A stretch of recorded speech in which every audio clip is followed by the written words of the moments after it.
Deus está muito feliz com sua presença hoje. E nesse momento vamos começar mais um serviço de cântico. Mas antes de qualquer outra coisa, vamos falar com Deus e agradecer pela presença dEle nesse lugar. Querido Deus, queremos agradecer por mais um dia de vida, por mais uma oportunidade de estar em Tua Santa Casa, Senhor. Queremos agradecer pela oportunidade que o Senhor está nos concedendo de estar aqui louvando e engrandecendo o Teu santo nome. Nós não merecemos estar aqui, nós não merecemos louvar o Teu santo nome, mas o Senhor nos concede essa dádiva e essa bênção. E nós somos gratos por isso. E nós queremos nessa noite, Senhor, entoar louvores a Ti, engrandecer o Teu santo nome. Nos abençoa, Senhor, abençoa cada pessoa presente nessa noite. Que possamos sentir cada vez mais Tua presença nesse lugar, Senhor. Isso nós te pedimos e desde já agradecemos, em nome de Jesus. Amém. Nessa noite você tomou a decisão de buscar Jesus, de entregar o seu coração a Jesus, de dizer que, Senhor, eu sou apaixonado por Ti, eu entrego o meu coração em Tuas mãos, cuida da minha vida, Senhor. A música que nós vamos cantar fala sobre isso, que nós temos um coração apaixonado por Jesus e queremos cada vez mais buscar Ele, buscar a presença de Deus na nossa vida. E ao cantar essa música, você possa meditar na letra e cada vez mais entregar o seu coração a Jesus e dizer: Senhor, eu sou apaixonado por Ti. A música que nós vamos cantar agora é Coração Apaixonado.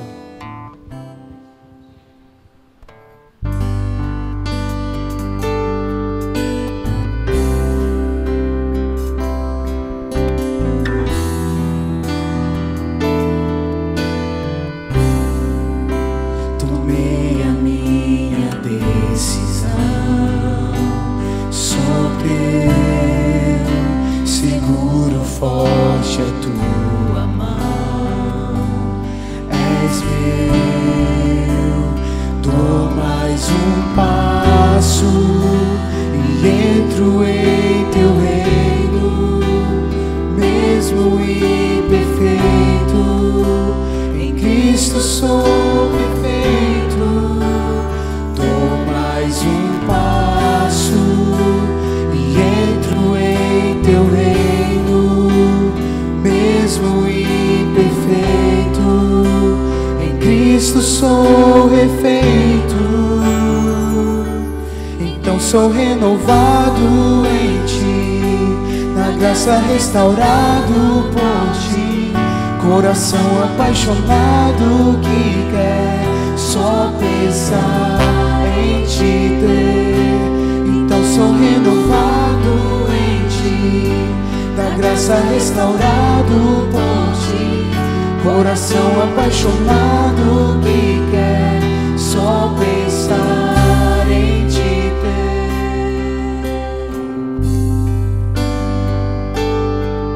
Se você é apaixonado por Jesus, então louve, medite nessa canção, diga: Senhor, eu sou apaixonado por Ti.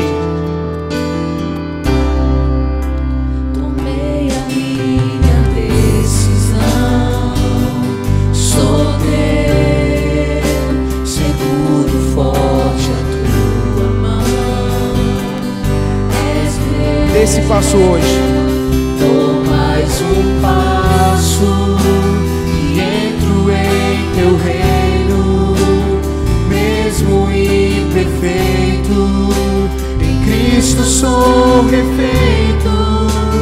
Dou mais um passo e entro em Teu reino, mesmo imperfeito, em Cristo sou refeito. Então sou renovado em Ti, na graça restaurado por Ti, coração apaixonado que quer só pensar em Te ter. Então sou renovado em Ti, na graça restaurado por Ti, coração apaixonado que quer só pensar em Te ter. Na graça restaurado por Ti, coração apaixonado que quer só pensar em Te ter. Então sou renovado em Ti,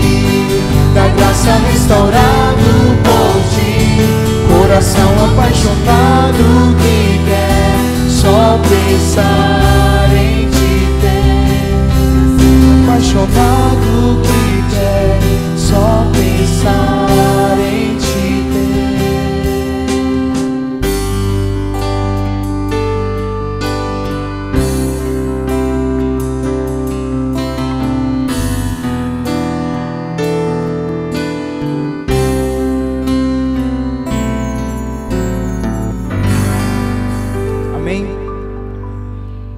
Amém, igreja? Você é apaixonado por Jesus? Sim? Amém por isso. Não basta somente ser apaixonado por Jesus. Temos que entregar a nossa vida e nossos planos nas mãos deles. Na verdade, nós temos que entregar a nossa vida, todos os nossos sonhos, todos os nossos almejos, e deixar Deus cuidar da nossa vida, deixar Ele nos guiar. Essa música fala sobre isso. Que você possa entregar a sua vida nas mãos do Senhor cada dia mais.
Jesus guiar a tua vida nessa noite.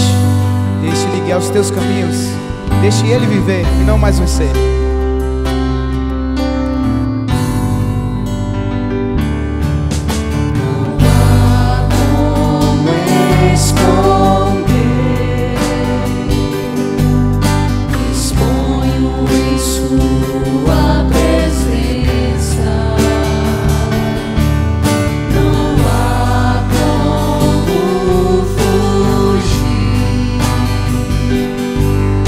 Seus olhos me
Deus quer viver em sua vida, Ele quer estar contigo.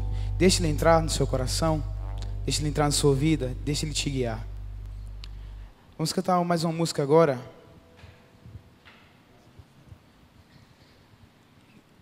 Que já que entregamos nossa vida nas mãos de Deus, agora nós temos que aprender a confiar nele, confiar em seu poder, que é capaz de operar qualquer milagre, capaz de lhe ajudar em qualquer problema que esteja passando na sua vida. Essa música fala sobre isso, sobre a gente confiar no Deus eterno, confiar em quem tudo pode fazer. O nome da música é Em Ti. Que você possa ficar de pé nesse momento e louvar o nosso Deus com todo entusiasmo, com todo louvor.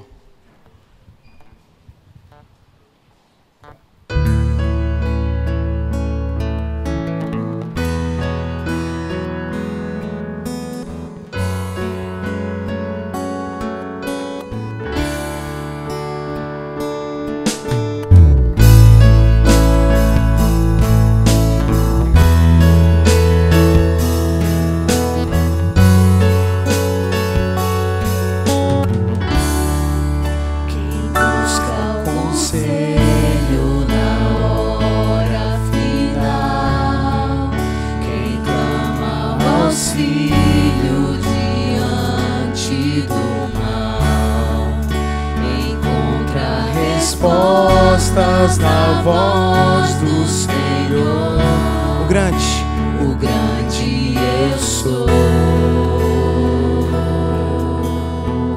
Todo o universo, toda a igreja agora juntos. Todo o universo irá declarar. Dá para ser mais forte, igreja, vamos louvar. Tudo se fez, se faz e fará. Em quem?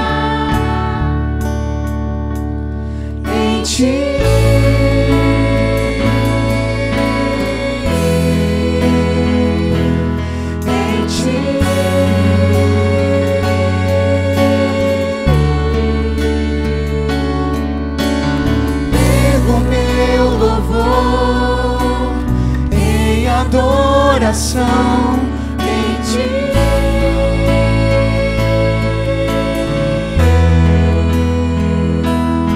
em Ti.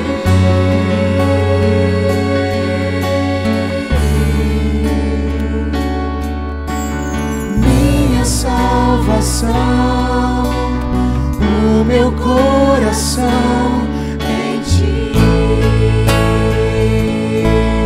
Confie nesse Deus e o mais Ele fará, amém?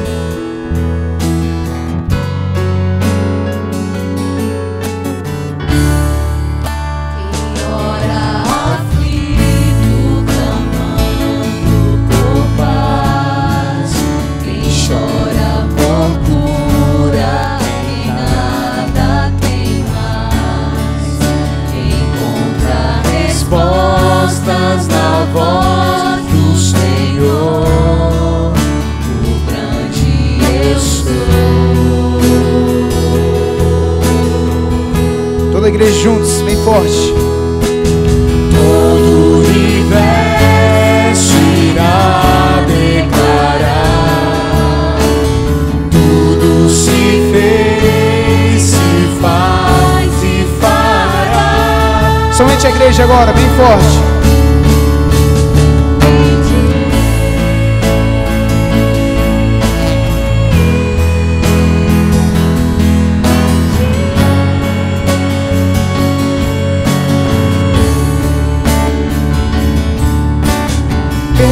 Meu louvor em adoração em Ti,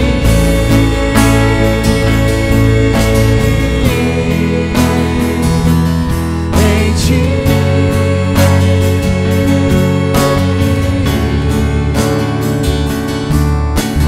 Minha salvação, o meu coração.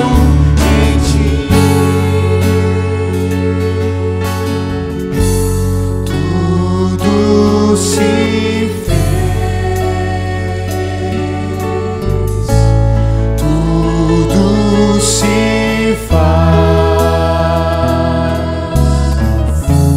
todo poder,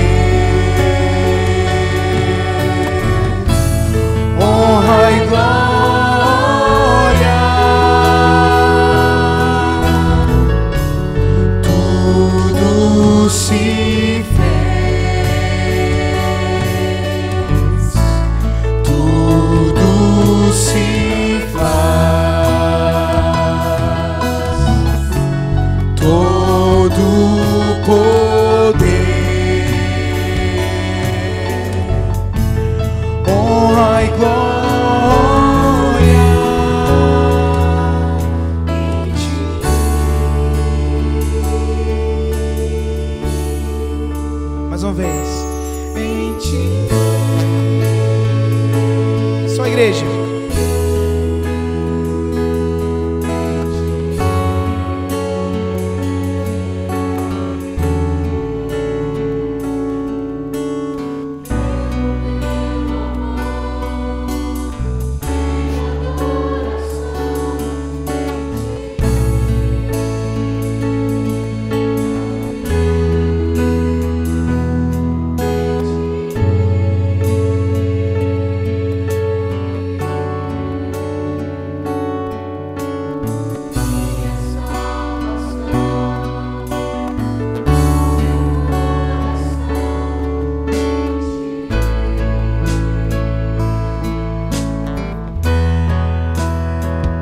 Só em Ti, Senhor, encontramos o real sentido da vida, a cura para os nossos problemas. Queremos agradecer, Senhor, pelas bênçãos derramadas em nossas vidas.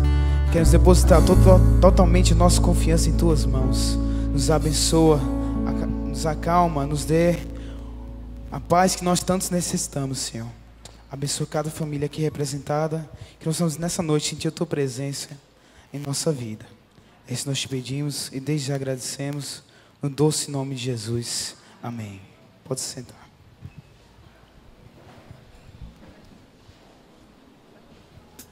Nesse momento vamos, em atitude de adoração, devolver nossas ofertas aqui no altar, perante o nosso Deus.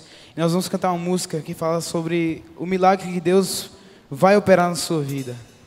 E em atitude de adoração, que você possa sentir à vontade para vir aqui à frente e fazer o seu gesto de adoração ao nosso Deus. Vamos cantar a música Um Milagre.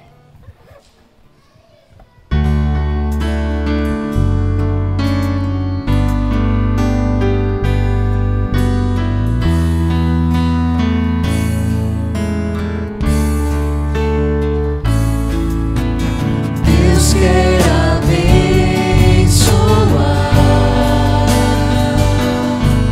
seu trabalho e o seu lar. Tudo que você sonhou, Deus quer realizar. Se fiel você for a Deus, um milagre se realizará. Deus quer abençoar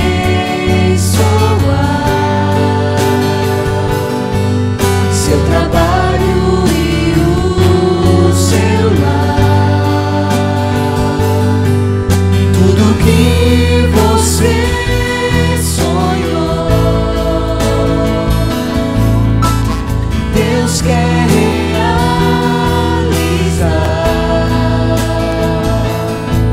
Se fiel você for a Deus, um milagre se realizará. Prove ao Senhor. Prove ao Senhor nosso Deus e verá cair as bênçãos do céu. Se fiel você for a Deus,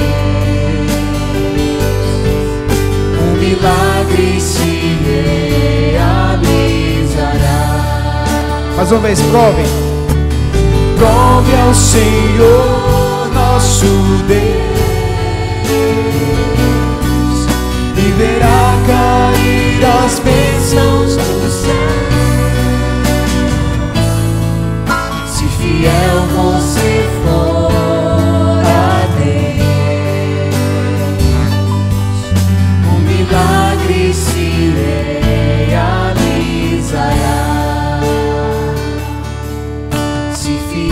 Você for a Deus,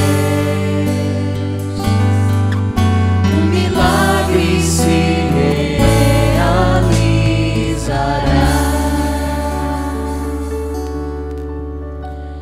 Queridos Deus, estão aqui as ofertas feitas em atitude de adoração a Ti, Senhor. Queremos pedir que o Senhor possa abençoar a vida de cada um presente aqui, Senhor. Que nós possamos cada vez mais ter as bênçãos que o Senhor quer derramar sobre a nossa vida. Que nós possamos permitir o Senhor derramar bênçãos sobre nossas vidas, Senhor. Isso nós te pedimos e desde já agradecemos. Em nome de Jesus. Amém.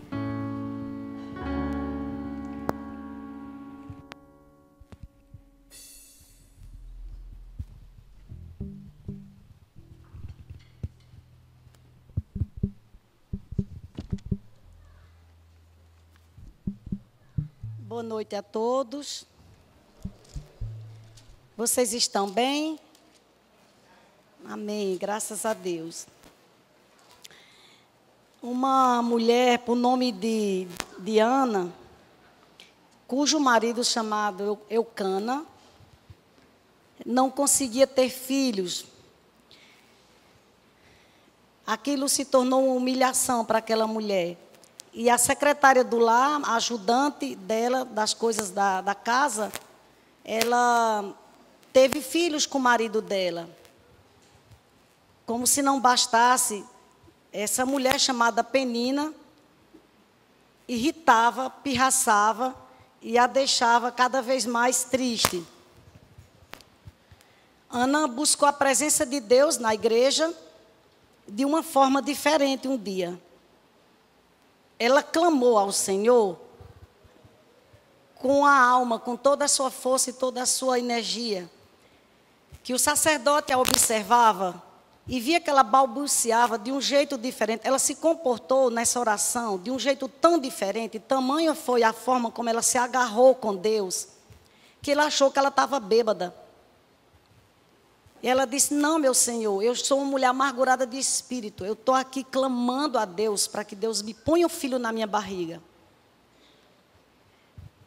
E Deus usou o sacerdote para dar esta resposta para ela, que diz assim, 1 Samuel, capítulo 1, versículo 17. O nome do sacerdote era Eli. Vá em paz, e que o Deus de Israel lhe conceda o que você pediu. Amém? Uma oração por uma causa impossível. Eu tenho assuntos impossíveis que eu considero impossíveis aos meus olhos. Eu já tive coisas impossíveis de resolver que Deus já atendeu. Você também tem. Coisas que faz tempo que você não consegue ver uma solução. Ou que, pelo menos, está difícil de resolver. E hora que você está orando. É nesse momento que nós damos a oportunidade para que você faça uma oração e que você lute com Deus, ao Deus do impossível. Porque assim como Eli disse para Ana, pode sair em paz da casa de Deus, porque Ele vai te dar o que você pediu. Amém? Nós queremos aqui chamar até a frente as pessoas que guardam dentro da alma uma causa considerada difícil, ou que já fugiu o controle das suas mãos. Você sabe que não tem jeito aos seus olhos, aos olhos humanos. Por favor, vem aqui à frente que nós vamos orar por você. É possível que Deus não, nesse momento da oração, Ele não vá te responder: eu estou indo agora te dar a tua resposta. Porque a primeira resposta de Deus é: saia daqui em paz. A primeira resposta em meio à tribulação, numa situação dessa, é: eu te dou a paz. E a paz é um sinal de confiança de que Deus vai mexer no que for preciso para trazer a resposta para você. É o Deus do universo, não é, irmão Ciro? Mas nós vamos fazer essa oração de joelhos.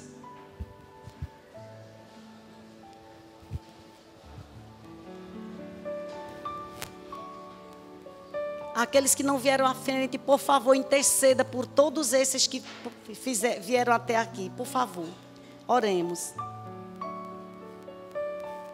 Santíssimo Deus e Pai, Deus Todo-Poderoso, o Senhor do Universo, o Deus que pode, o Deus que sabe todas as coisas e o Deus que vê, cuja direita está o amado e querido Salvador Jesus Cristo. e que tenha aqui conosco a presença do Espírito Santo de Deus, nos assistindo e colhendo as nossas orações e apresentando ao Pai. Estamos aqui como um pequeno povo teu, Senhor. O Senhor sabe, porque o Senhor vê com clareza o que tornou impossível para o teu filho e a tua filha resolver. E neste momento, nós te suplicamos, ó Deus, com o coração quebrantado, humilhado diante do Senhor, crendo que nós não sabemos mais o que fazer. Todos os recursos já se foram.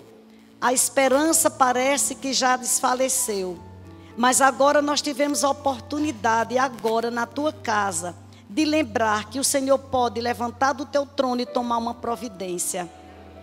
Em nome de Jesus Cristo, ó Deus, que seja qual for a circunstância, saúde, finanças, espiritual, é tua filha, teu filho que está precisando de paz, recorrer a uma situação na justiça, precisando, Senhor, de comida, de casa, de um lar, de uma cura física, de um relacionamento afetivo, ajustado, saudável, sólido. É um filho, é uma filha. Ó Pai, envia teus santos anjos em direção a esta causa e toma como tua. Por agora esta peleja é tua, Senhor. E faz os teus filhos, a todos nós, sairmos daqui em paz, crendo de que o Senhor está à frente, no comando e no controle de cada causa que foi apresentada nesta noite. Em nome de Jesus. Amém. Que Deus nos abençoe.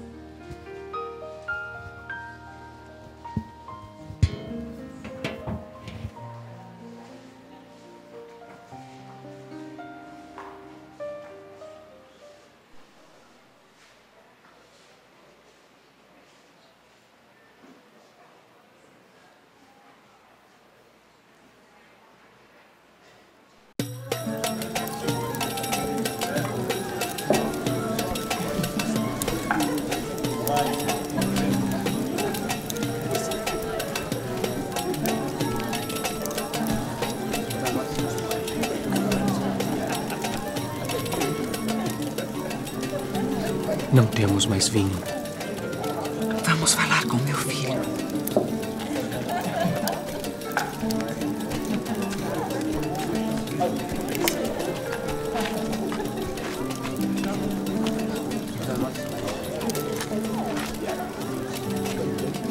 Sua mãe vem falar contigo.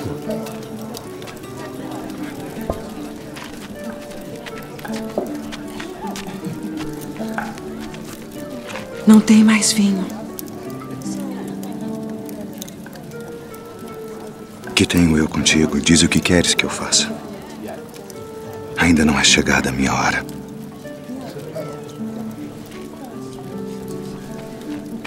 Fazei tudo aquilo quanto ele vos disser.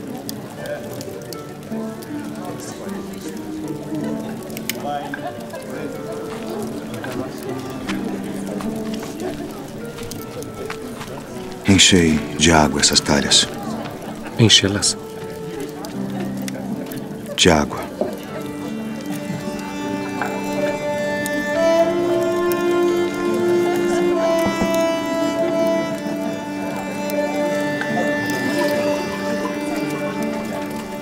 Vá servir ao anfitrião da festa.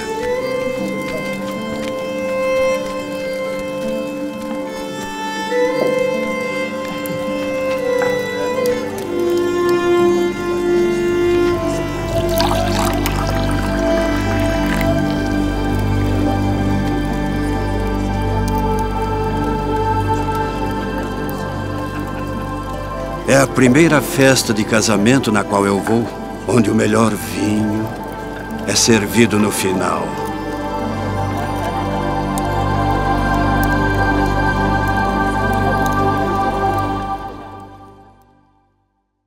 Boa noite a vocês.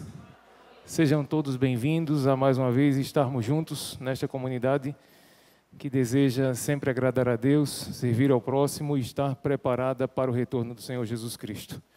Que bom que você está aqui, os nossos amigos, os nossos irmãos possam se sentir mais uma vez abraçados e aceitos pelo Senhor, tá? Nós estamos nos nossos domingos especiais, nós estamos falando da pessoa mais importante das Escrituras Sagradas. Nós temos apresentado nos últimos domingos uma série de estudos sobre Jesus, o personagem central de toda a Bíblia, o personagem central de toda a história, aquele que foi capaz de dividir o tempo do mundo em dois tempos, antes e depois de Cristo. Com certeza Ele quer dividir também o seu coração em dois tempos. Antes de Cristo você era assim, e depois de Cristo uma nova criatura.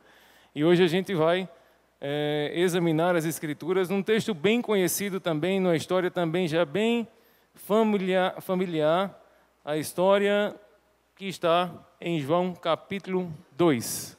Está aqui, já está ligado aqui? Aqui? O nome de hoje, o tema de hoje é o melhor da festa. O melhor da festa.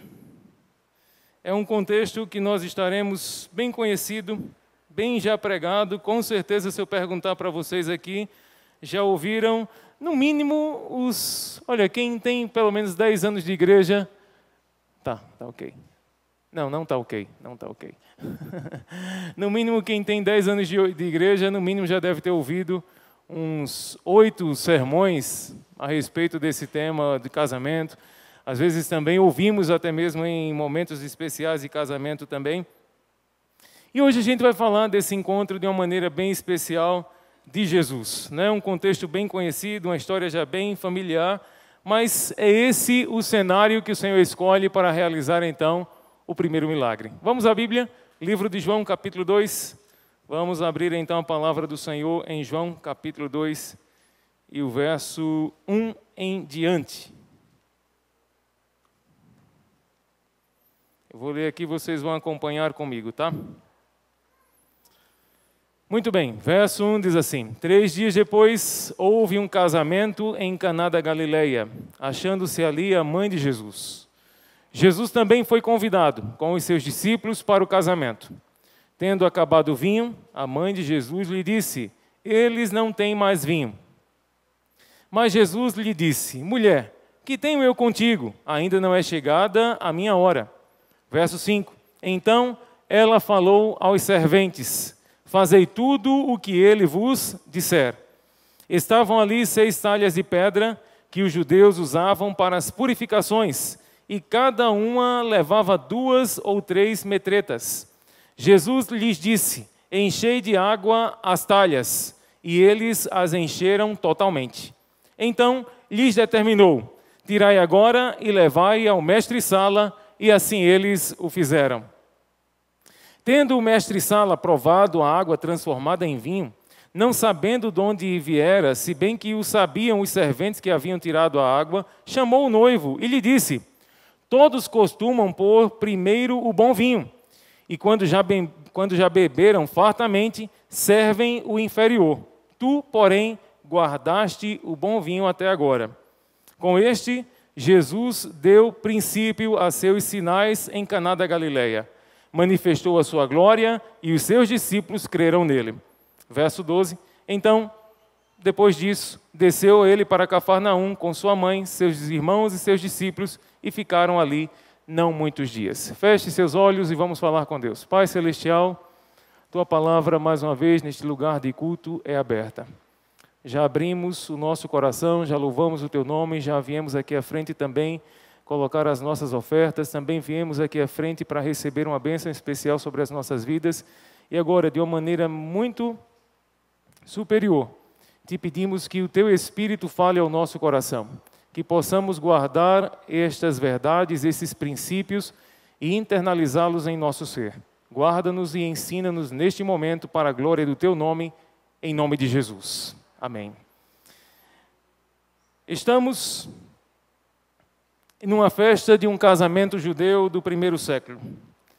E é interessante que diversas tradições envolvem esta cerimônia. Para João, não é apenas uma festa de casamento, mas sim o registro do primeiro sinal que Jesus faz em seu ministério. João aproveita ali o momento em que Jesus está e registra também este milagre, este primeiro sinal, demonstrando então para que ele tinha vindo. Um casamento nos tempos bíblicos não somente era uma questão familiar, mas também uma questão cultural. Olha que interessante. Os casamentos, como vocês também já ouviram várias vezes, eles eram aproximadamente 7 dias de festividades. O noivo então levava a sua noiva para a sua casa e eram 7 dias com todos os convidados também. Eles celebravam o começo de uma nova família e até mesmo a união dessas famílias. Eles acreditavam que por meio dessa união dessas duas famílias, para um combate em situações também difíceis, as famílias juntas seriam mais fortes e seriam praticamente indestrutíveis. O texto deixa claro que o vinho se acaba. Nós não sabemos em que momento da festa, se no primeiro, no segundo, terceiro dia, o vinho se acaba. Mas há um problema no meio daquela festa. Afirmo que é uma questão cultural, ainda mais uma cultura em que envolvia a honra e a vergonha da família. Era realmente desafiador e era tremendamente triste quando uma família que oferecia uma festa deixava a desejar. Com certeza hoje nas festas que nós participamos, né? Com certeza você faz, mas sempre tem alguém falando. Agora naquela situação, naquela época, se faltasse o vinho, a conversa era para mais de ano. Com certeza seria memorável aquele casamento em que o melhor da festa não tinha. Acabar o vinho significaria então o fim da festa. Quando disseram acabou o vinho, praticamente estavam dizendo que a festa também se encerrou. Dá para imaginar a vergonha dos noivos? Que ofensa! Que ofensa para o noivo, que ele era quem preparava tudo aquilo. Que vergonha pública seria essa diante dos amigos, pessoas que vieram de longe, diante de tanta gente, e agora o noivo estava em pedaços. Seria um golpe ofensivo à sua cultura. A falta de vinho era um presságio negativo àquele casamento. Para os mais experientes, aquele casamento, quando faltou o vinho, estaria também fadado ao fracasso. Agora, por mais que envolvesse, agora vamos pensar um pouco, por mais que envolvesse uma questão de vergonha pública, não era uma questão de vida ou morte, é ou não é? O pessoal ia falar o tempo todo, mas não era uma questão de saúde, não era uma questão de vida ou morte. O noivo poderia depois levar a noiva para morar num palácio e, quem sabe, seria contornada aquela situação. Jesus poderia não ter feito esse milagre. Poderia ou não poderia? Então, não tinha alguém numa necessidade extrema, não tinha alguém que estava enfrentando a morte, não tinha alguém que estava sofrendo com a lepra. Jesus poderia não ter realizado esse milagre. Mas por que ele escolheu fazer? E ainda mais ser o primeiro de todos. Talvez na nossa mentalidade cristã de alguns anos, já ouvimos já sei então, porque já que o Senhor foi quem instituiu o casamento monogâmico de um homem e uma mulher heterossexual, então ele lá na criação estabeleceu, ele agora vem confirmar o que ele havia estabelecido. Talvez você tenha ouvido isso, talvez seja uma boa resposta, que você se contente com ela. Mas dá para a gente idealizar um pouquinho da narrativa de João? Como é que ele começa? Vamos ler um pouquinho, João 1 e o verso 1. João tinha um amigo que ele estava para descrever esse amigo. E ele começa a descrever esse amigo assim. E esse é o Evangelho de João, que ele tem por objetivo apresentar Jesus como sendo o Filho de Deus. Jesus como sendo Deus, o Verbo que se fez carne. E o verso 1 diz assim: no princípio era o Verbo, e o Verbo estava com Deus, e o Verbo era Deus. Ele estava no princípio com Deus. Verso 3, do capítulo 1. Todas as coisas foram feitas por intermédio dele, e sem ele, nada do que foi feito se fez. João está falando no capítulo 2 desse mesmo Jesus, que era o Verbo que se fez carne, conforme diz o verso 14. E o Verbo se fez carne e habitou entre nós, cheio de graça e de verdade, e vimos a sua glória, glória como do unigênito do Pai. João está descrevendo esse super amigo. Mas que cenário você apresentaria um amigo como esse? Olha o currículo desse amigo. Primeiro, ele foi o Verbo que se fez carne, ele era aquele que estava com Deus, ou era aquele que, conforme a Bíblia diz, era Deus. Todas as coisas foram feitas por meio dele, e sem ele nada do que foi feito se fez. Com certeza, eu acho que eu e você, com a nossa mente pós-moderna, escolheria outro cenário para falar de Jesus no seu primeiro milagre. Talvez narrássemos a entrada de Jesus de uma maneira tão especial, numa cidade. E talvez a música que João descrevesse seria mais ou menos essa aí que vocês estão ouvindo. Olha só. A entrada de um rei na cidade. Aquele que era o Verbo, aquele que se fez carne, habitou entre nós. Poderia uma música dessa, uma entrada triunfante dessa, para descrever a chegada do Messias. Mas João escolhe o evangelho simples. João escolhe o evangelho como um Deus que se fez carne, não para atender os maiores problemas apenas da humanidade, mas para se importar com as pequenas coisas. Um Deus que se importa com as pequenas coisas. Ele escolheu esse evangelho simples, belo, sem alardes, nu e cru. Ele deseja mostrar que ele tem poder para tudo isso, mas ele também tem um poder sobrenatural, mas que mesmo assim ele está nas situações mais corriqueiras dos seres humanos. Algumas pessoas podem até duvidar de Deus e dizem assim: mas Deus permitiu que Sara tivesse um filho porque era o filho da promessa. E você fica pensando, então foi Sara porque Deus queria que daquela descendência viesse Isaac, viesse os outros herdeiros, também viesse o Messias. E você fica pensando, Deus não vai me dar um filho porque eu não tenho nada, não tenho nenhuma linhagem, não tenho nenhum propósito aí. Se Deus me der, por que Ele vai me dar? Entenda que nesse casamento o Senhor está respondendo exatamente essa sua pergunta. Essas pessoas, ninguém diz aqui, o livro de João não diz que elas se converteram, nem que seguiram a Jesus, nem que foram adiante com Ele, nem que pregaram o seu evangelho, não teve nenhum expulsamento de demônios ali naquele casamento. Mas o que teve foi algo simples que precisava ser solucionado e apenas Deus poderia resolver aquela situação. Esse é o cenário que nós encontramos então em João capítulo 2. Por que Jesus, e isso já pergunta, por que Jesus se envolve com um problema tão pequeno? Por que Jesus, com uma missão tão grandiosa, se envolve com algo aparentemente tão insignificante? Não era uma questão de vida ou morte, não era ninguém que estava sofrendo com uma enfermidade. Por que o primeiro sinal dele é exatamente nesse lugar? É exatamente nessa situação e também nesse contexto. Eu fiquei pensando, mas por quê? Digo a vocês, esse texto aí, para ser o primeiro milagre, me intrigava. Por quê? O primeiro milagre é esse. E lembro das histórias ali, das pregações também que eu ouvi, que diziam assim, porque o primeiro casamento e agora o primeiro sinal exatamente no casamento. Eu, tá bom, e parava, bloqueava a minha mente para isso. Mas aí comecei a perceber, comecei a estudar, comecei a considerar o que o Senhor queria ensinar com o seu propósito que ele veio a este mundo, o que ele queria realmente ensinar, além de tudo isso, o que ele queria também ensinar com este primeiro sinal. Será que Jesus não poderia considerar que houve uma certa negligência por parte do noivo em não proporcionar vinho suficiente? Não era um pouco de desleixo, era ou não era? O noivo sabia. Será que veio gente a mais do que o normal? Você faz a festa para 200 convidados e fulano é amigo de fulano que é do outro e vai 350? É ou não é? E você fica desesperado, rapaz, será que vai dar? Quem sabe esse noivo que não tinha essas senhas, não tinha esses códigos do QR Code aí, ele fez um banquete, fez uma festa, mas foi para 30 e de repente apareceu só Jesus e a tropa dele, a mãe dele, quem sabe os irmãos dele, só aí já tinham umas 15 pessoas. E ele faz essa festa, mas não esperava que tantas pessoas viessem. Será que alguém não poderia lançar uma pedra nesse noivo e dizer, mas rapaz, esse camarada foi meio desleixado. O casamento dele aí, ele sei que no afã do casamento, mas terminou esquecendo de algumas coisas importantes e principais.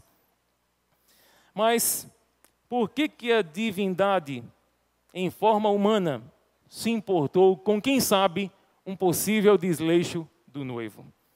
E eu marquei aqui algumas coisas.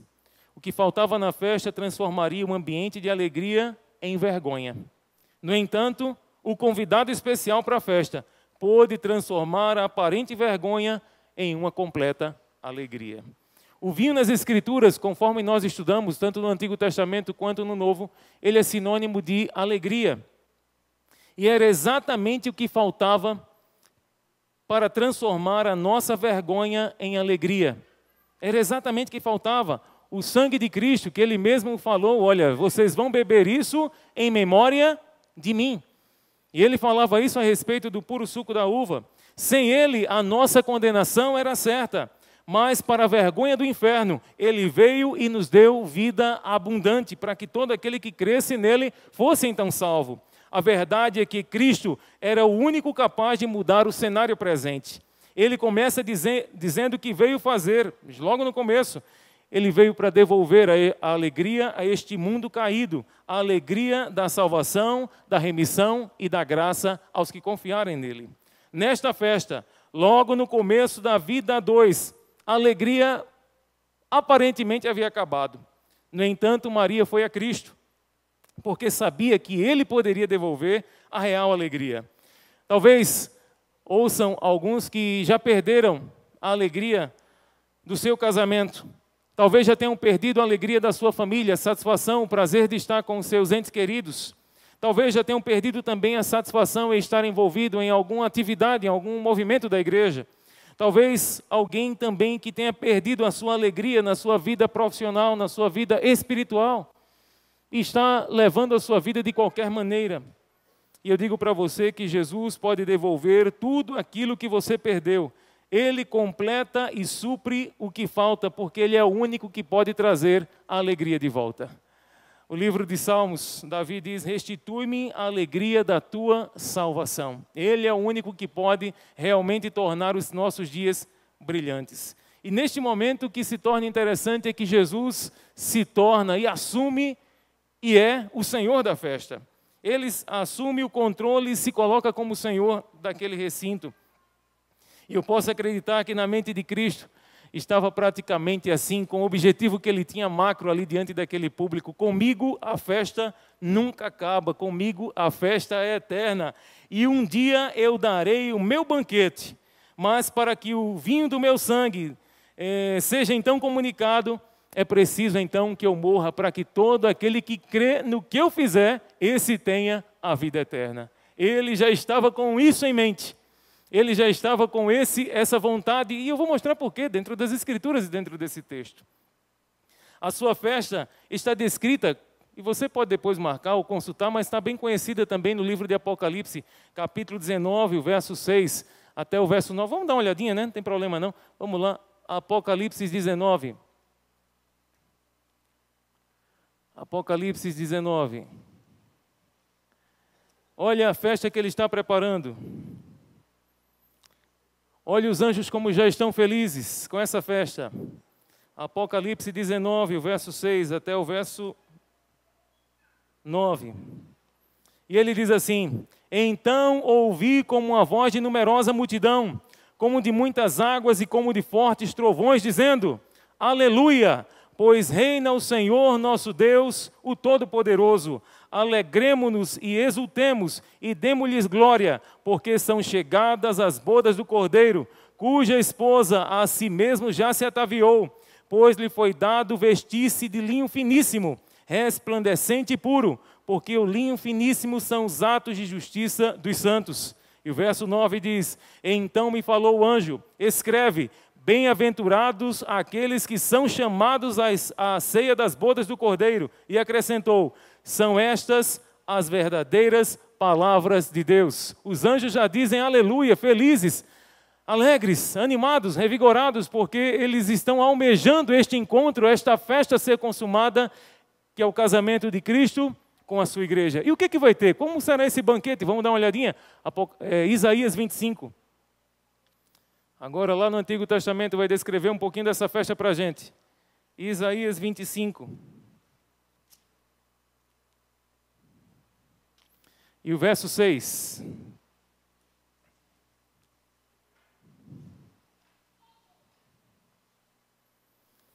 Isaías 25 e o verso 6. Olha o que é que vai ter nessa festa. Alguns podem até rasgar as vestes, escandalizados com o que vai ter nessa festa.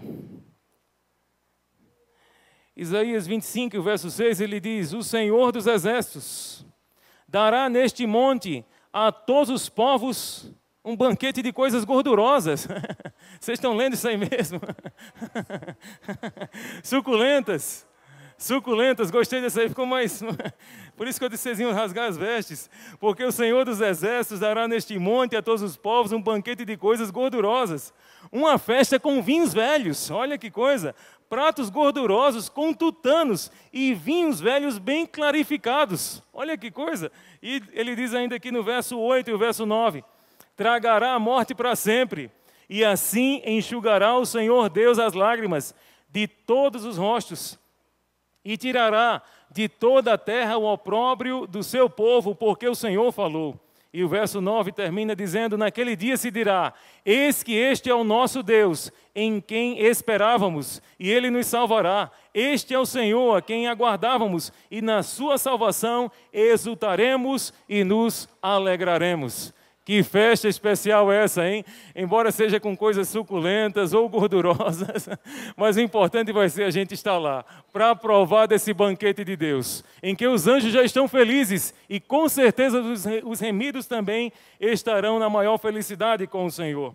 Em outras palavras, Jesus está dizendo praticamente assim, eu sou o Senhor da festa, no fim eu venho trazer alegria eterna, por isso o meu primeiro milagre foi trazer de volta a alegria que havia acabado.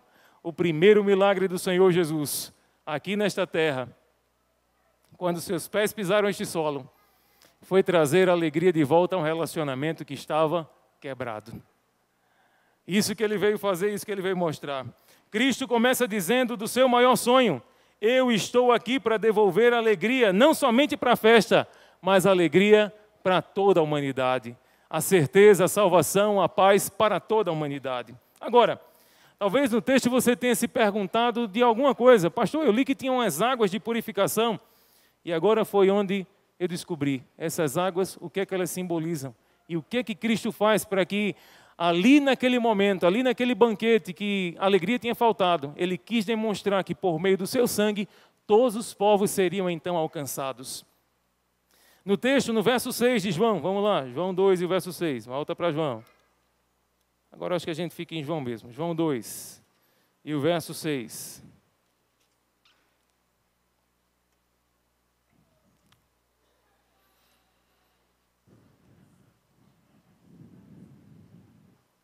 João 2 e o verso 6 diz assim, estavam ali 6 talhas de pedra, que os judeus usavam para o quê? Para as purificações. E cada uma levava 2 ou 3 metretas. O texto bíblico diz que aquelas águas eram águas de purificação. Vocês vão lembrar que em alguns momentos, quando, por exemplo, Jesus mesmo chega na ceia, ninguém ali, todo mundo fica olhando os servos, né, dele ali, na última ceia dele aqui na terra também, e ninguém se dispõe a lavar os pés de Jesus. Né? Ninguém se dispõe. Era um ritual judaico em que, quando eles iam para algum lugar importante, ao entrar nesse local, eles pegavam a vasilha, tiravam dali de dentro um pouco de água, lavavam as mãos e também os escravos faziam serviço com os pés. Olha o que o Senhor está falando aqui, olha o que Ele está fazendo aqui. Seriam ali naquelas 6 talhas, cada uma teria aproximadamente de 80 a 120 litros, eu fiz uma média aí, seriam aproximadamente 600 litros de água naquele conjunto que se tinha. Esses reservatórios que estavam, essas águas, seriam como se fossem em nossos dias uma água de pia, não ali contaminada, uma água de uma jarra, eu marquei aqui também como se fosse vasos de pia, que às vezes falta água, o pessoal coloca do lado, e ali junta ali algumas impurezas também, tal, não é tão cuidadosa quanto a água que a gente ingere como bebida, né? Observe que o Senhor não ordena que os barris do antigo vinho sejam cheios. Ele não ordena. Seria até mais fácil ele dizer, olha, peguem as águas e coloca lá nos barris. Mas muito pelo contrário, ele diz, pega as águas já estão aí, dentro dos vasos que poderiam ter algumas bactérias, alguns micro-organismos, algumas outras coisas ali que não seriam nada agradáveis, porque o pessoal estava pegando aquela água o tempo todo, tirando água para lavar os pés, e ele diz, é nessa água mesmo, é nesse vaso mesmo que o milagre vai acontecer. Nesse vaso aparentemente contaminado que o milagre vai acontecer. O Senhor escolhe usar os vasos da purificação dos judeus. Vasos onde poderiam existir os respingos das sujeiras. Mas por que Jesus parece agora anti-higiênico? É ou não é? Os discípulos foram reclamados pelos fariseus. Os teus discípulos aí comem, bebem e não lavam as mãos. E no primeiro milagre parece que Jesus dá uma lição de anti-higiene. Mas seria isso mesmo que ele queria apresentar? O que podemos entender é que o vaso sujo pode representar muito bem o seu povo e a condição de toda a humanidade. Com os seus respingos de sujeiras, ele transformou no ambiente ideal para o mais saboroso vinho, símbolo do seu sangue. Eu consigo entender que do espaço das nossas imundícies, ele fez o novo homem, reconciliando consigo o mundo. Pela fé, eu também não encontro mais bactérias naquele local, micro-organismos que poderiam contaminar. Naquele vaso agora só há um líquido precioso que representa o sangue de Cristo sobre todo aquele que crê e confia em Jesus. Ele disse, essa é a primeira lição do casamento. Por que nesse vaso? Por que nesse ambiente? Porque o primeiro milagre é esse. Porque através disso, ele já queria espalhar para todo mundo que no lar, na família, a salvação alcança a todos. O vinho da aliança, o sangue de Cristo, é agora derramado em favor de todos. Todos. No entanto, nós precisamos compreender que estamos manchados, que devemos ser purificados, que carregamos no nosso âmago culpa, pecado e vergonha. Necessitamos ser salvos da nossa terrível natureza pecaminosa.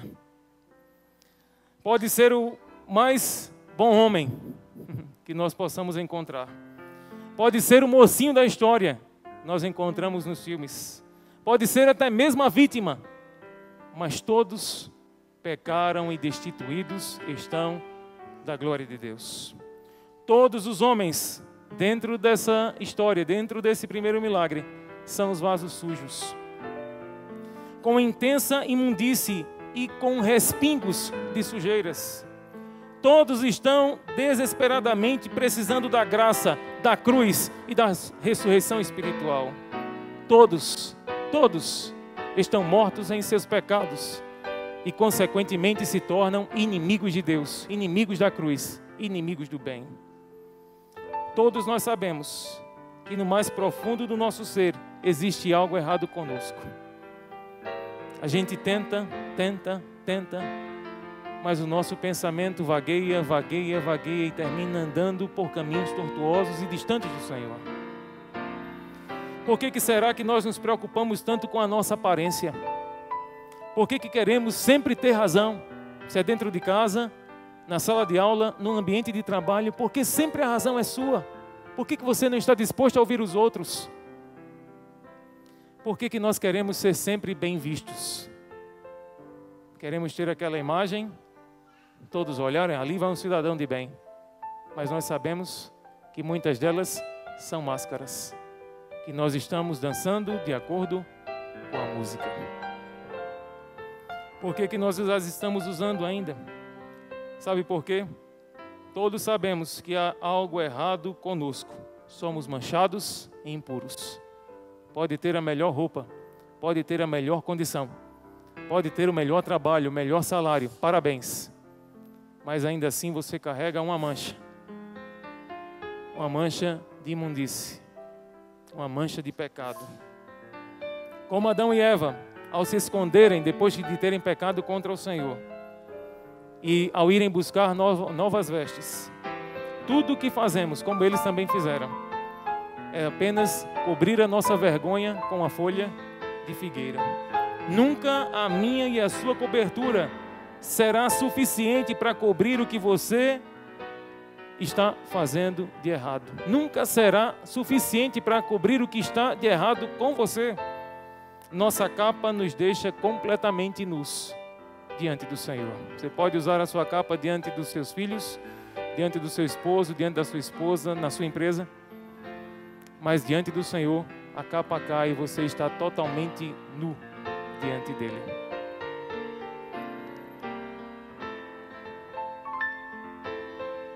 Esse cidadão, por nome Adolf Eichmann, foi um dos protagonistas do nazismo. E junto com Hitler, ele projetou a morte de milhares de pessoas em campos de concentração. Ele foi levado para um julgamento. Uma das pessoas que foi chamada para depor, fazer uma delação, que também não era premiada, foi esse cidadão aqui, por nome de Eldenur. Ele foi chamado então para testemunhar. E em algum momento, enquanto ele fazia aquela apresentação dos fatos, testemunhava o que tinha visto, ele se perturbou e caiu no chão aos prantos. Esse outro cidadão aqui, Eldenur. Chorou tanto que criou um grande alvoroço naquele tribunal. Ele chegou, depois de tanto chorar, até mesmo a desmaiar. Algum tempo depois, ao ser entrevistado, perguntaram a ele por que ele havia saído de si naquele julgamento. O que tinha ocorrido? Que ele tinha totalmente saído do controle. E ele disse: eu chorei porque vi que ele não era um monstro, mas um ser humano igual a mim. Com mãos semelhantes, aparência semelhante, físico semelhante, igual a mim. Com as mesmas capacidades. E ele disse ainda: eu compreendo que no fundo nós temos a mesma natureza. Se ele foi capaz de tamanha maldade, eu também sou capaz, porque todos somos iguais por dentro.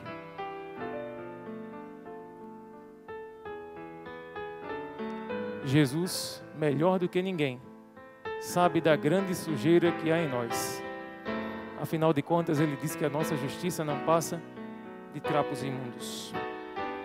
No âmago do nosso ser somos todos iguais. Por isso que eu digo a você, pare de julgar os outros. Pare de condenar os outros. O que você faz, faça para o Senhor. Espere a aprovação do Senhor. Espere a resposta de Deus. O que você faz, não condene os outros que não fazem. Faça para Deus. Faça o seu melhor para Deus. Você e eu não temos capacidade de julgar ninguém, porque no âmago do nosso ser somos todos iguais.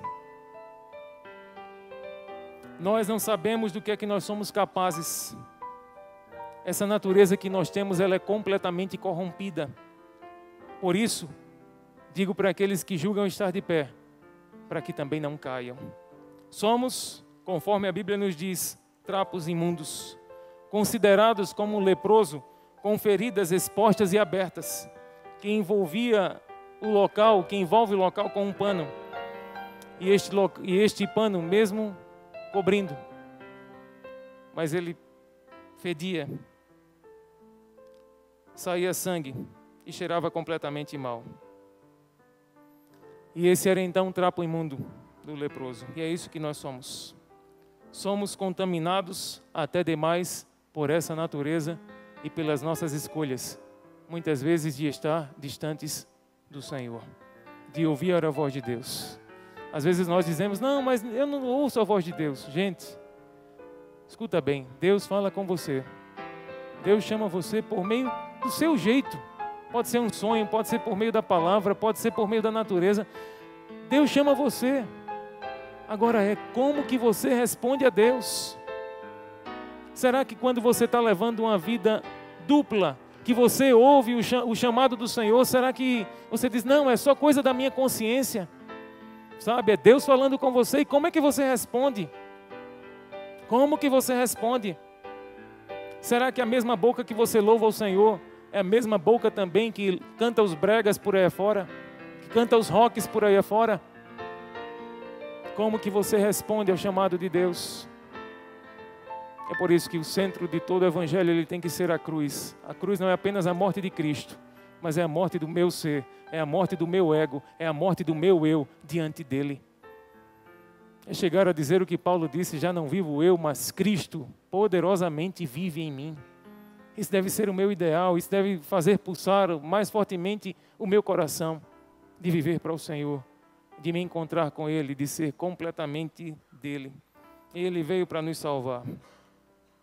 Dá para a gente lembrar aqui nos momentos seguintes, Os judeus que estavam naquela festa também agora foram à procura das águas de purificação. Afinal, eles, a cada refeição, lavaram as mãos. Só ia entrar, lavar os pés. E agora eles saem à procura daquelas águas. Imagine eles agora procurando os 600 litros de água que estavam por ali. E agora não encontram mais água para se purificar, não tinha mais.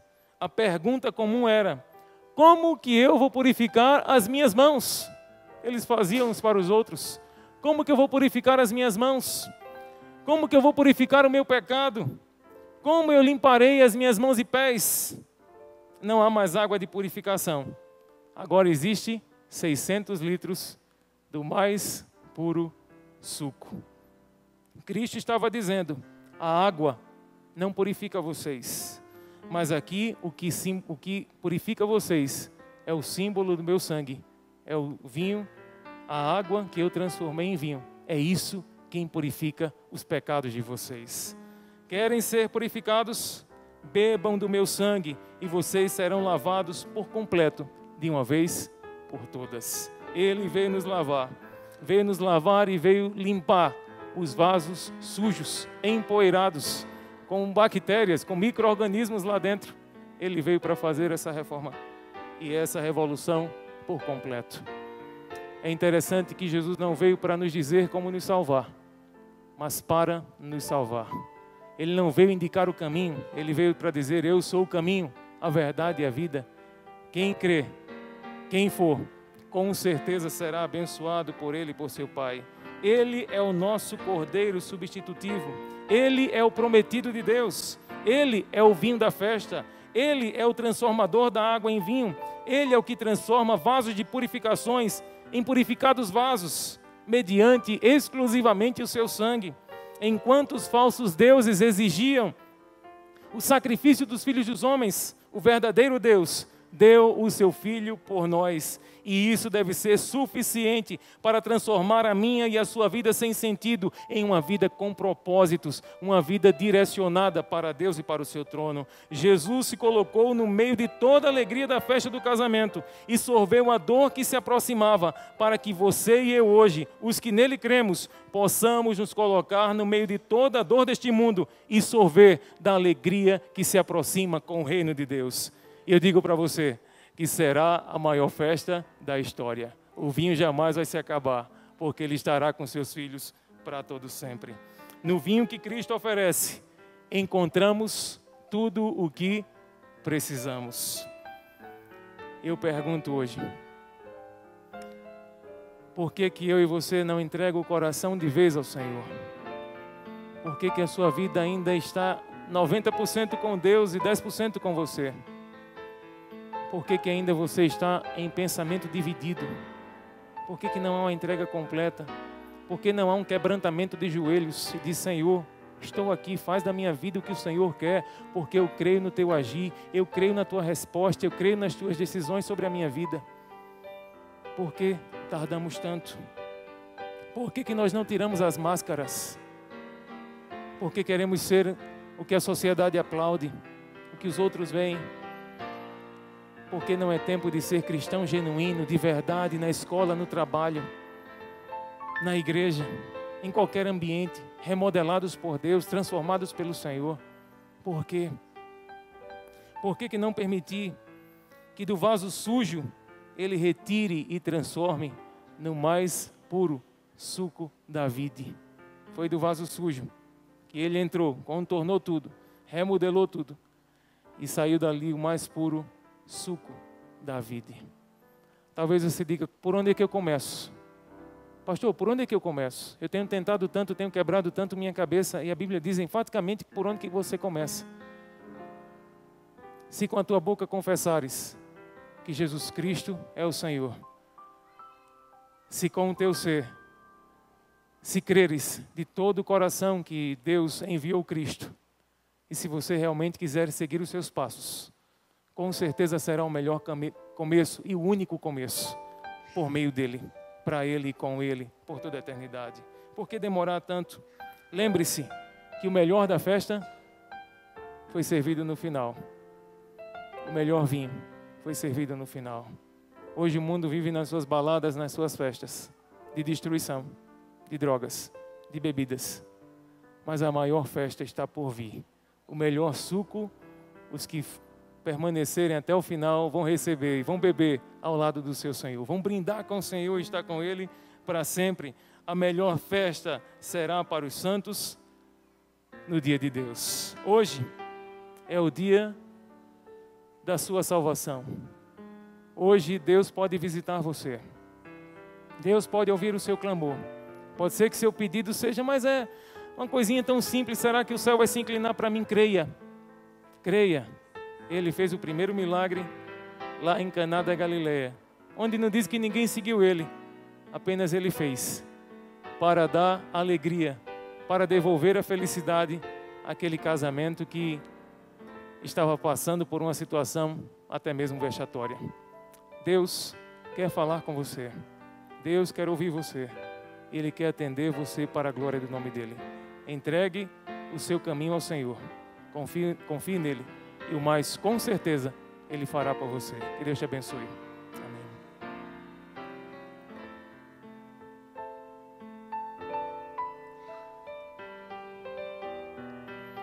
Vamos ficar de pé?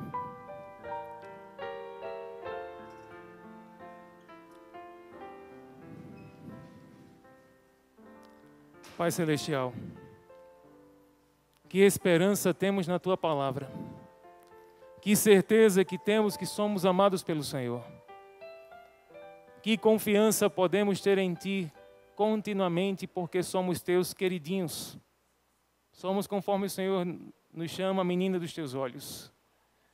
Que esperança temos, grande Deus, de que quando as luzes deste mundo se apagar, quando o mundo entrar num total colapso, ouviremos a voz daquele que nos chama. Ouviremos o retorno do Senhor Jesus Cristo e estaremos felizes com o Senhor para sempre. Estaremos na maior ceia, estaremos no maior banquete, na maior festa intergaláctica que possamos participar. Anjos estarão conosco. Estaremos no Teu trono, estaremos diante do Senhor e estaremos morando contigo para sempre. Consola, Senhor, a cada um destes Teus filhos. Que o Senhor nos guarde sempre em Teus caminhos. Que nem para a direita, nem para a esquerda possamos nos desviar, mas olhemos firmemente para essa graça, olhemos firmemente para essa alegria da salvação e que possamos ter os nossos dias transformados conforme a vontade do Senhor. Fica conosco, grande Deus, durante essa semana.